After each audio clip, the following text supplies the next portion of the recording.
I'm Carol Klein, and this is my home, Glebe Cottage. When I'm not presenting or writing about gardening, this is where I spend most of my time, and where I've been honing my horticultural skills for 40 years.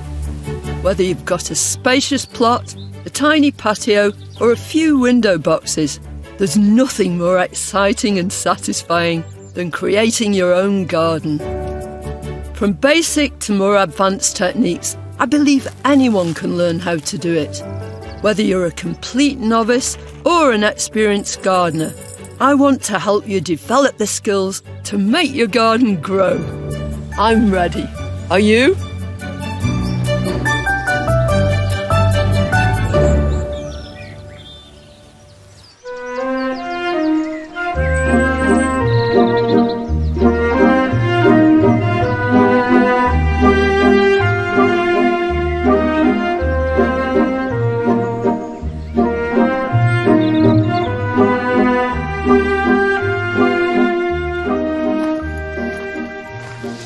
Hello and welcome to my garden at Glebe Cottage in North Devon on this most glorious summer's day.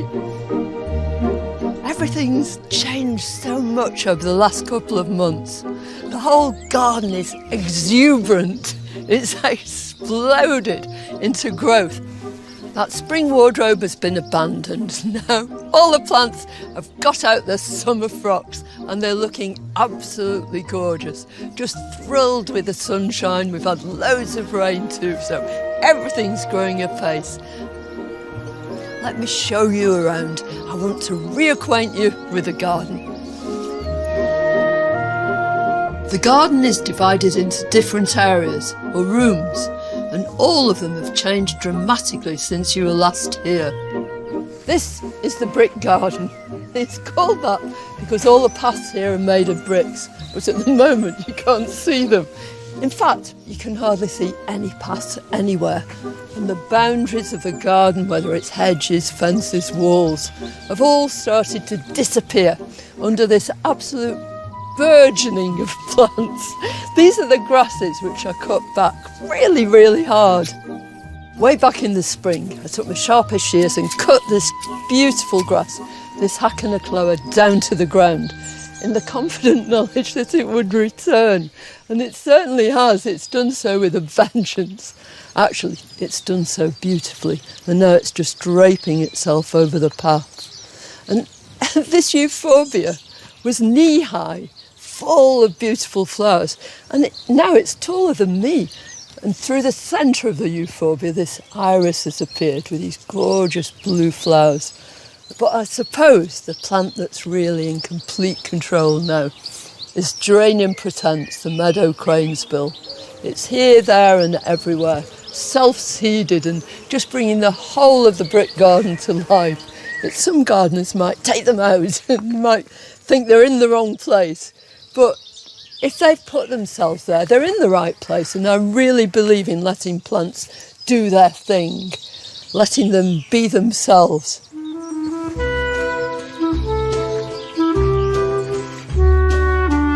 Such ebullient growth really benefits from being shaped and defined by hedges and other boundaries. To delineate this part of the garden from the next, we've used this box hedge. It's not your usual tidy, manicured box hedge. It's a great big swirling thing. It's cloud pruned, which means that it sort of replicates those beautiful big cumulus clouds that are up in the sky. As well as being the exit from the brick garden, this is also the entrance to a different part of the garden, to Alice's garden. Down here, there's a completely different atmosphere. It's almost like going into a different world.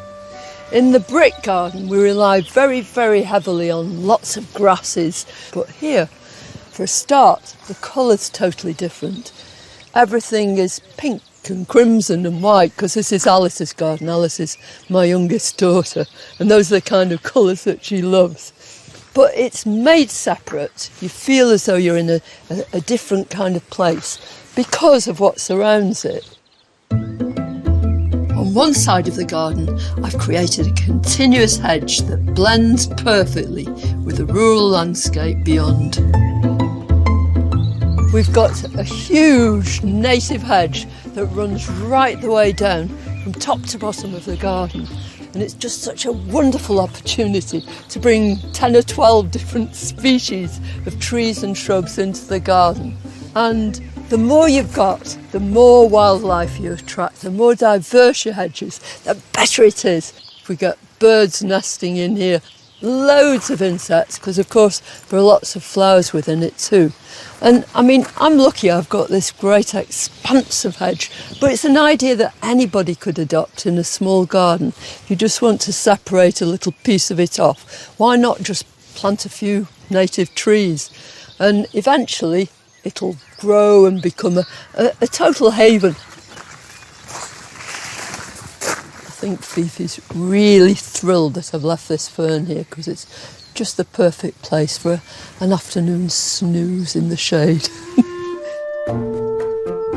But hot dogs are not the only things that enjoy the conditions in this part of the garden.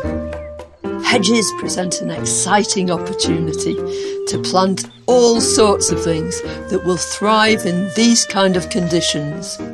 Hedges are wonderful on their own, but if they've got climbers as well inside them, dog roses, honeysuckle, all those sort of lovely wild climbers, then they're all the richer. They can offer homes and food, nectar to all sorts of other creatures too. There's something else I want to add here to lure more creatures in. Well, this is the plant I've chosen to go in here. It's absolutely perfect really because it's a native hedge and I want a native climber, and this is a honeysuckle. Not only does it make lovely twining growth which will grow right up through here, but it's endowed with these really beautiful flowers. Only got a couple at the moment, but right now it's going in the hedge. I'm digging a hole at the foot of the hedge. I'm really happy that the size of this hole is adequate. It's much bigger than this root ball is going to be because I don't want it cramped up in there. I want it to feel like it can spread its roots out every which way. So now comes the very simple task of removing it from its pot. Look at that. Decent roots, really smashing. And I'm just going to lower it into this hole. And they're going to climb up eventually, right into here. I'll be able to start it off on its journey, and then I'm sure it'll take care of itself. And put back this compost.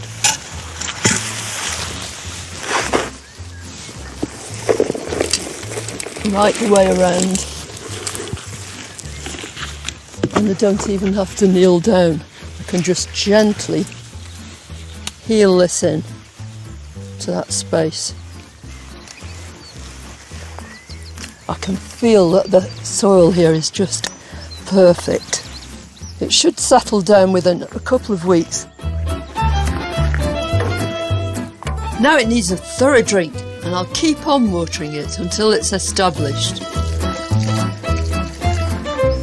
And next, how to make lots more honeysuckle for free.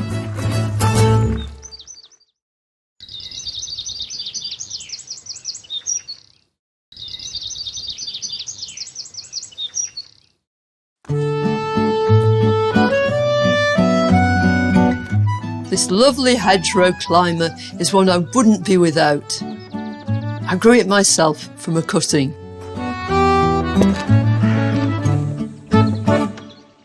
This is the plant that I actually took the cuttings from to grow that one initially. So there are several places here which will yield absolutely brilliant cutting material. Now most of these, can you see, have got little buds in them. And wherever possible, you should avoid taking cuttings from any shoot which is going to produce a flower, because it'll keep on trying to do that.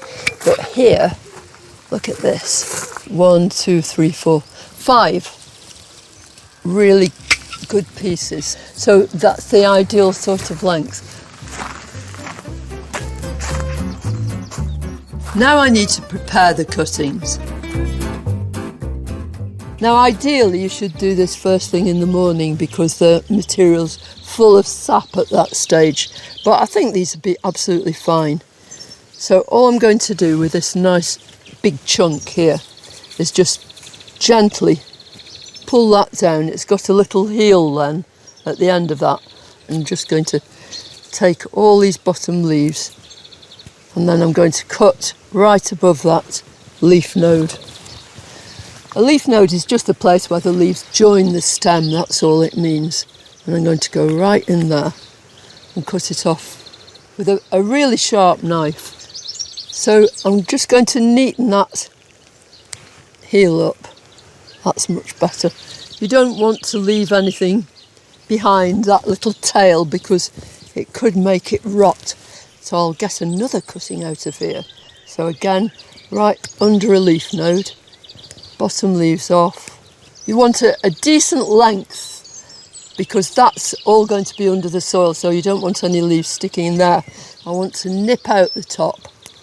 Just stop it heading for the sky because I want it to make a nice bushy plant.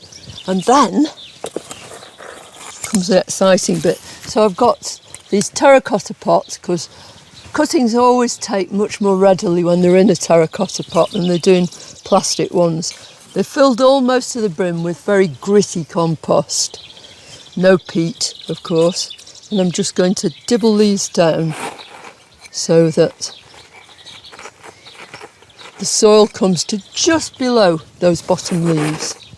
Maybe 4 to each pot, because you want to give them enough room so the roots can spread out when they do root. It'll take a few weeks, maybe as long as 6 weeks or so. But because this is nice young fresh wood, they should root fairly quickly. But because it's young and fresh, it means that they're going to lose water really rapidly. So just spray them every time you walk past with one of those sprays that you use for doing the ironing. So there they are, all sitting happily in there. We've got enough room to expand. And all I'll do now is put a load of grit on the top. It's lovely to have honeysuckle, preferably somewhere where you can come out in the evening and just enjoy that glorious fragrance. Just remains to water these. Do it over here, I think.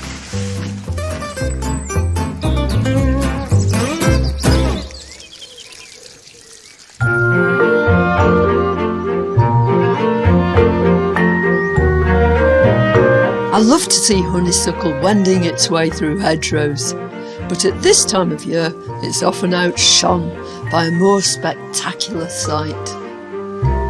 How about that? Isn't it superb? Towering up out of the hedge, way above me, way above the top of the hedge too. It's a foxglove, and of course it's instantly recognisable.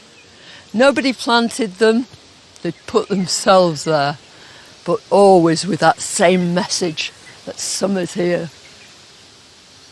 This splendid creature is Digitalis purpurea.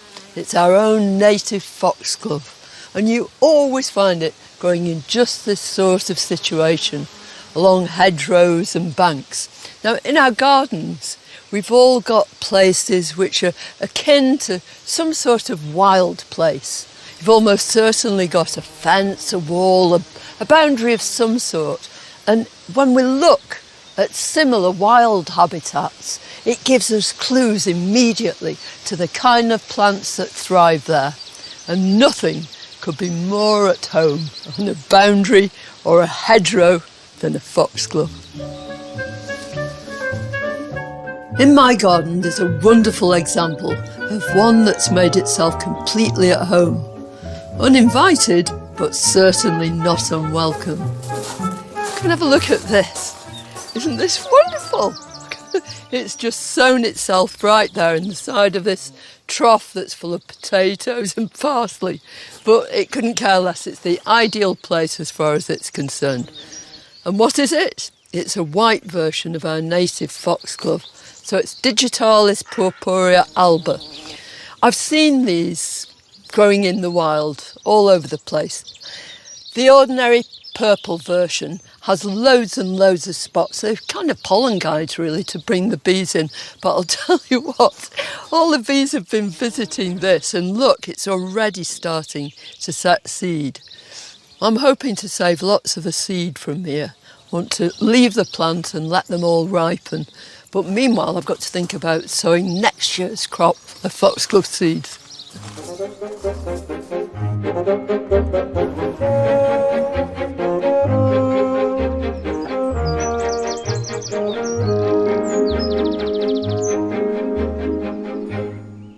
Oh, I love this moment when you're getting your seed tray ready and you're going to sow these beautiful tiny little seeds.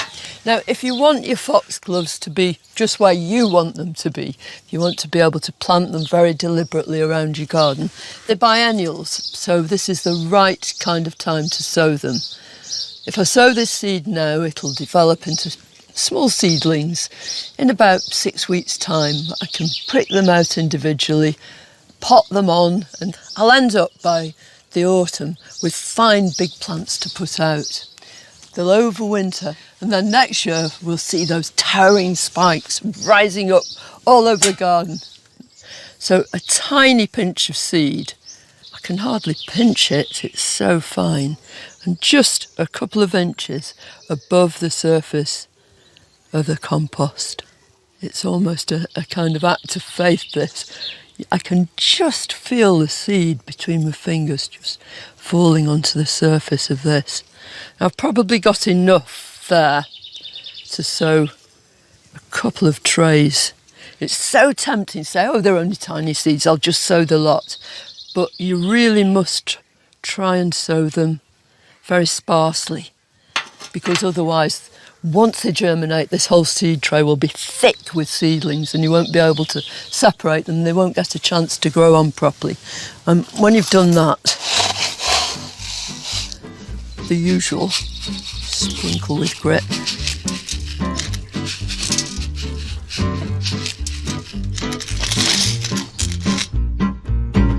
Whilst it'll take 2 years before these flower, I've put together a selection of foxgloves and some of their relatives to show you how many gorgeous choices they offer us. Look at those, aren't they glorious? What's that colour remind you of? It's sort of, if you mix raspberries with cream or something like that, but don't eat them because all digitalis, all foxgloves are poisonous, but you can't help admiring that colour. Now, there are all sorts of different foxgloves. I mean, the ones that we're most familiar with are our Digitalis purpurea, the purple foxglove, and occasionally its lovely white version too. And they are straight species plants. They're just as nature made them. And what's more, they're indigenous. In other words, they come from here. But foxgloves lend themselves to hybridisation, so there are all sorts of new foxgloves constantly being introduced. Here's one. This is from the Camelot series, and this has got these big, broad bells that actually face outwards. I mean, it's a very showy plant. But some foxgloves are not quite so ostentatious. Look at this one. It's called Digitalis parviflora, and that means small flowered. And it's actually evergreen, but they're very tolerant and really straightforward plants. Foxgloves belong to a wider plant family that includes penstemons and verbascums. They all share physical characteristics with one another. If you look at this pink penstemon, this is higcup pink, and you compare it to Digitalis mertenensis, you can immediately see the family resemblance, that they're related. Now, the family that all these plants, including these beautiful verbascums, belong to, used to be called Scrophulariaceae, and just when I'd learnt how to say it, they went and changed it. I love verbascums, very, very closely related to foxgloves, but the flowers are slightly different, have a different form. But this is one of my favourites of all time. It's a verbascum called Cotswold King, and it's got one real special advantage. It's actually scented. It's lovely. But all these plants really are great plants to grow in a sort of hedgerow situation, in a border alongside a boundary fence. Absolutely wonderful. And they have another thing in common. Slugs don't like them. You won't see slugs ever biting into any of these leaves at all. So that's another brilliant reason to grow them, as if you needed one. And I never need an excuse to plant plenty of these. They're antirrhinums, another member of the same family, and perhaps better known as snapdragons. I planted these as plugs last year, and this was our kind of overspill cut flower bed. And there are two different varieties in here. There are proper traditional snapdragons, the ones that when you're a kid you just squeeze at the back and the flowers open up. And then these with these flat sort of faces, which are modern hybrids and absolutely brilliant cut flowers. You can see immediately the similarities. They're almost kind of halfway between a penstemon and a foxglove, and they do belong to exactly the same family. Antirrhinums were always called snapdragons in my granddad's garden. He used to grow loads of them. But this was a thing that we used to love to do, which gives them their true name. I hope this works. Oh, there. Can you see that? The whole flower opens up. And of course, that's exactly what happens when a bee comes in. Well, I'm hoping that there are going to be a few of these flowers left when my grandchildren come, because I'd love to show them how to do that. Later on, I'm going to include some of these beautiful hedgerow plants in an exciting new project. But next, how our intensive vegetable experiment is coming along.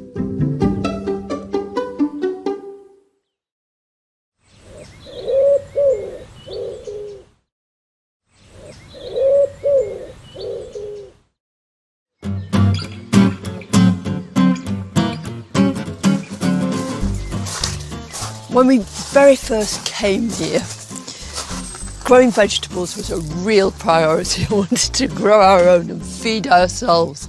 And ever since that, and that's 43 years ago, it's been one of the top things on my list. Now, most of our veg grow close to the house in the main vegetable garden. But this spring, I started a brand new venture, just trying to see how many veg I could cram in to one of these concrete troughs.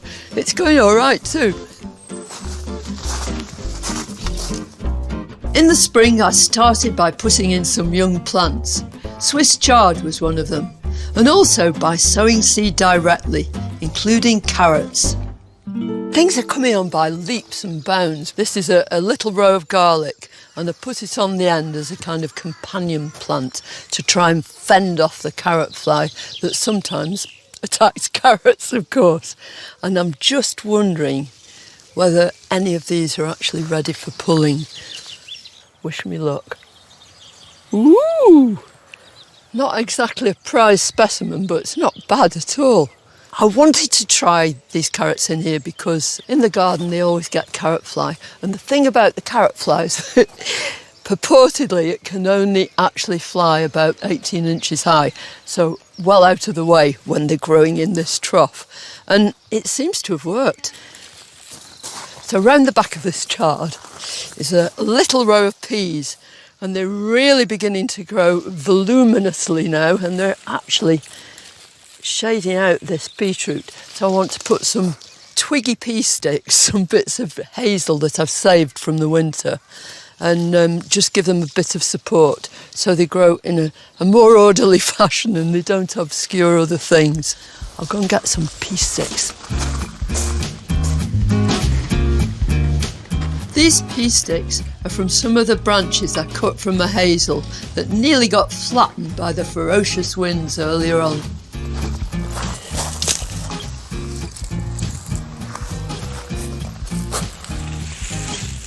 So the whole idea of this is just to lift them. You've got to do it on both sides of the row though, or it topples over. These are usually called twiggy pea sticks, but I always want to call them piggy twee sticks. Much funnier that way. Can you see the peas have all got tendrils? So they're looking for something to climb up, so that gives them some support. If you don't give them any kind of support at all, they'll just sprawl all over the place. And the flowers won't be able to flower properly, and therefore pea pods won't be produced. I might have to put a few extra of these in later, but that should be enough to be going on with. With the garlic working well as a natural repellent, I'm going to try something else at the other end of the trough. I want to put in something which is not just ornamental, very, very beautiful, and brings a bit of colour into the bed, but it's also going to do a job as a companion plant. This is a tagetes, a marigold called Burning Embers that we actually grew from seed.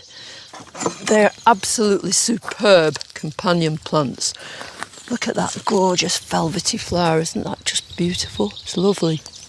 So I'm just going to plonk these in. They'll get away to a brilliant start. Tearing these roots down a little bit, then they'll fly into this soil. And before you know where you are, these plants will have bushed out, and any carrot fly, aphis, whatever, will be put off. Because these have, you can't smell them, but they have the most pungent smell. I really, really like the smell of them.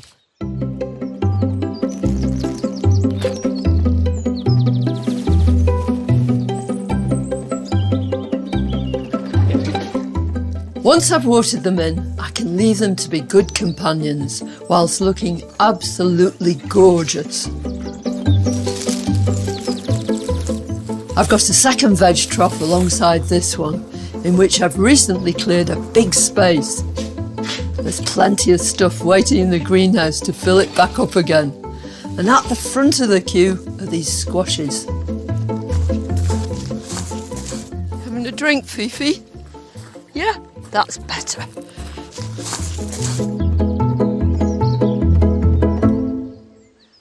I've got 3 here, and I'll probably get another couple in this big trough.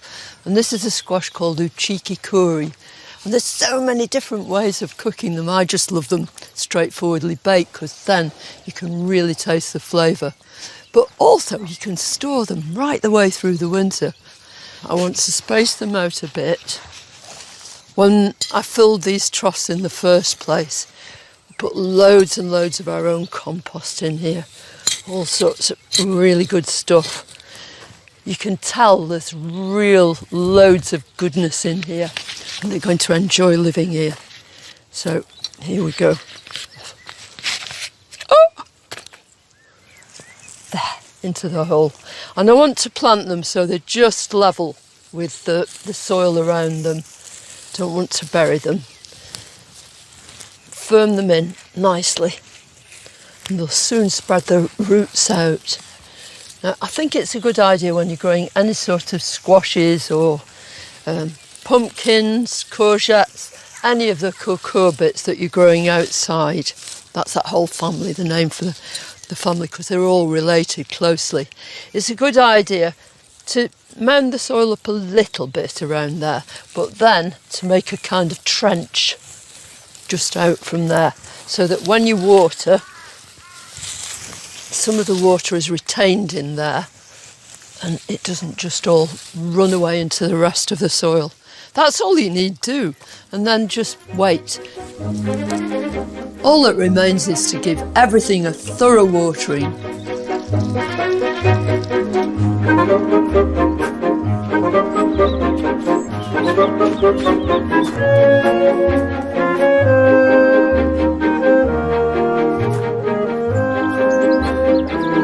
Closer to the house are the main, more traditional veg growing areas. Well, these 2 great big beds here, both raised from the ground on sleepers, so there's a real good depth of soil there, and my main areas for growing vegetables. And I grow all sorts of stuff here. Put sweet peas and beans in the back, and then loads of peas, beetroot, the lot. And I also grow, especially in this one, potatoes. But this year I haven't. And yet, look who's sprung up here. Absolutely masses of spuds. So you call these potatoes volunteers. Now, that's not a variety like King Edward or Maris Piper. It just means they turned up without anybody asking them. I need this space, so I'm going to lift these spuds, hope that there'll actually be a crop on the roots of them. Though the soil is quite dry, I've still put a plank down here because that sort of spreads my weight and doesn't compact the soil. If you compact the soil, if you just walk about nonchalantly all over the place, for a start you get rid of all the oxygen in the soil, and roots need oxygen, but also all those little microorganisms who actually make your soil fertile, because it's a living thing, your soil. They all get squashed. Oh! Hurrah! We have liftoff. Our first 2 spuds volunteered. Hooray!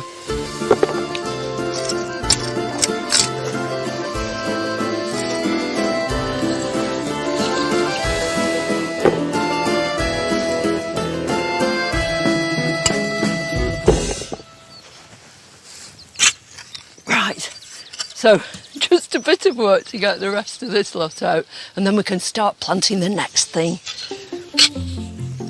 And for that, I'm going to follow an age-old practice. It works best on a bigger scale, but you can adapt it if space is limited. That's quite a weight. I've got 3 plants here, 3 different plants, but they're all going to be grown interdependently. It's from the Americas, and it was a practice where these 3 plants were grown. A pumpkin, or it could be a squash. In this case, I'm actually going to try it with a courgette, which is for covering the ground and keeping the moisture in and keeping the weeds down. But then the central part is a corn, a maize, which grows up. I'm going to plant a bean beside it, and that eventually will use, because it's a climbing bean, will use the maize to actually climb up. And they'll all 3 grow together brilliantly, and it gives you a bountiful crop, makes a very good use of space too, and you really feel that these plants are happy growing together. So I'll get planting. First to go in is the courgette, and I want to be very careful because this is all top heavy at the moment until I've sunk it down into this soil. And I can lift up its leaves, move this compost over. That's it. You wait and see. Really rapidly now, they'll make such growth. And as for sweet corn, which is next on the agenda, I mean, the stuff you buy in the supermarket, which has probably travelled for miles and miles, sometimes over the ocean, and when you compare it to the taste of the stuff you've grown yourself, there really literally is no comparison at all. Last but not least, our twining climber. I've never grown this bean before, it's Blau-Hilled, but I really fancy the sound of it. But the growth on this is rampant, but it's sort of daintier really. So we'll let that keep going up there and hope that this maize, this corn, catches up fairly rapidly. Oh, dusty knees. Well, if you only had that amount of space, you could do this just the same. You'd have to make sure that your sweet corn got pollinated, but it'd be a cinch, and it's a lovely thing to do. I think it's going to work.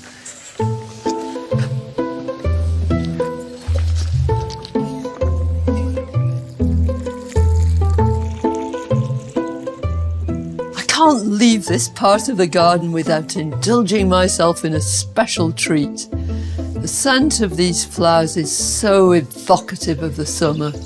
I suppose the very moment you see the first sweet pea open, you know that summer has arrived.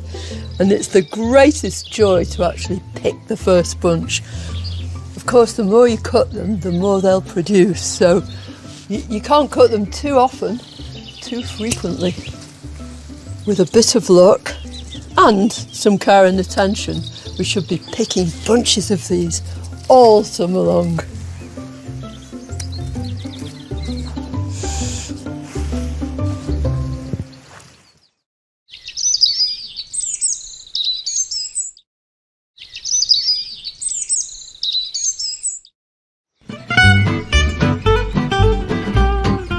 At Glebe Cottage, we've got a number of areas, partly defined by their different conditions and partly by their boundaries and features like paths and raised beds. This is the very bottom of the garden.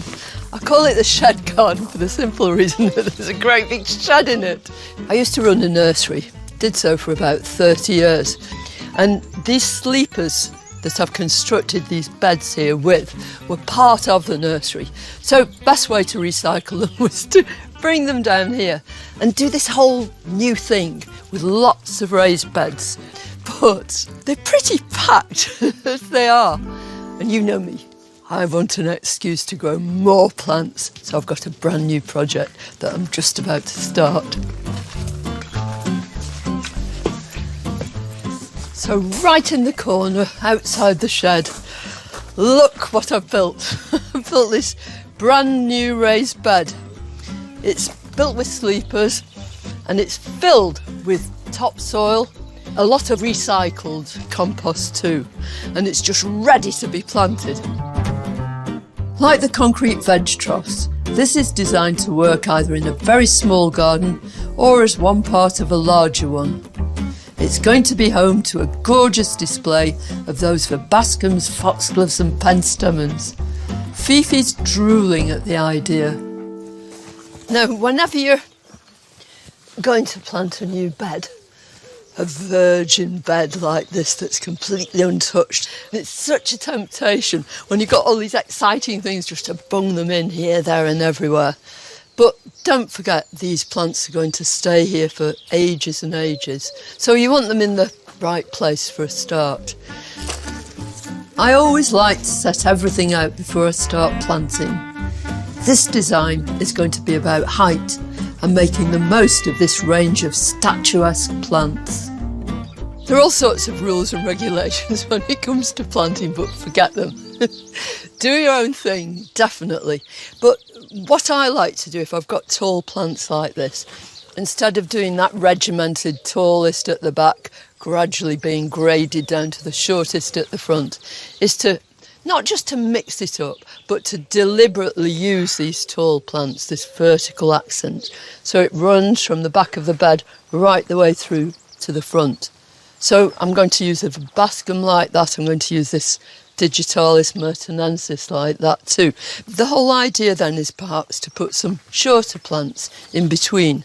So as you walk across, you'll see things happening from the back right through to the front. So I'll arrange a few things first before I start planting. So I've got 4, I think, of this Digitalis mertenensis. So if I just have them, yeah, so you get a little bit of a curvy line, maybe there. And then I'm going to put in between them something low. In all these beds, I've used an astrantia called Roma, pretty pink flowers, and it runs all the way through, and I think it would be lovely to link this bed with the bigger garden. And you can see the top of its flowers is sort of here-ish, just about bee height, and the foliage is lower than that, so it's a perfect plant for making this kind of a recess right through here. Where's that other one? So I'm going to put that right in this corner. And this is a plant that's very, very tolerant, good hedgerow plant, will stand being out in the sun. One of the tallest plants is heading for the front corner here. This whole idea then is perhaps to put some shorter plants in between. So as you walk across, you'll see things happening from the back right through to the front. So I'll arrange a few things first before I start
it's really cheeky. It might seem a bit strange putting this right on the corner, but it's a lovely focal point. You see it immediately, and then you want to see what's behind it, you want to see round it. And also, it'll pick up on the three in the background as well. It's really exciting. It's not a stage set because it grows and changes all the time, but there is a theatrical element to it as well. That's what makes it such good fun. I've also added some spectacular tall verbascums, which continue the spire-like theme. But next, I'm adding something that will prolong the display of colour well into the autumn. Well, we used to call this Aster divaricata. Its name now is Eurybia divaricata, but it's still the same plant.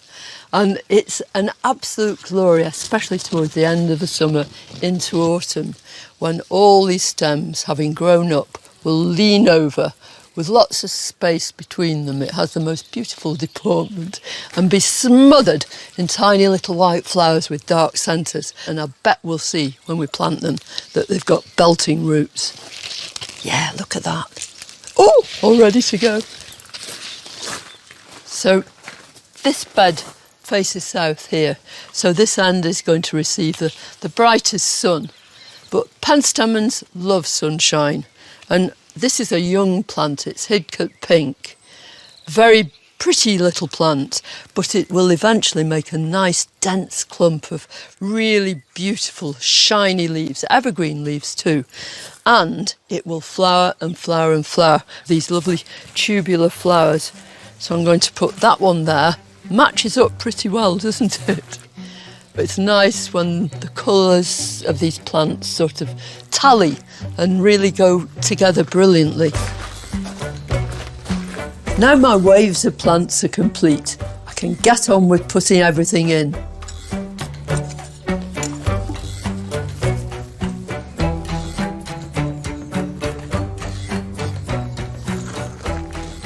Finally, job done. I can stand back and enjoy my new display. I suppose on a rainy day, this is how I'd see this. And if you had a bed like this just in front of your kitchen windowsill, then this would be a view. And it's smashing with the rest of the garden too. I think it's quite successful, but I mean, time will tell, but for now, I think it's really lovely. It's so good to have you back in the garden again for the summer. I hope you've enjoyed it. I mean, a really exciting project to start with, and there's loads more to do. Next time, what happens when you've got too much of a good thing? If this tree kept all its fruit, these branches would bend down. There's a possibility that they might snap too. And the scent of summer is on the air as I tend to our most beloved bloom. Roses really are the epitome of summer.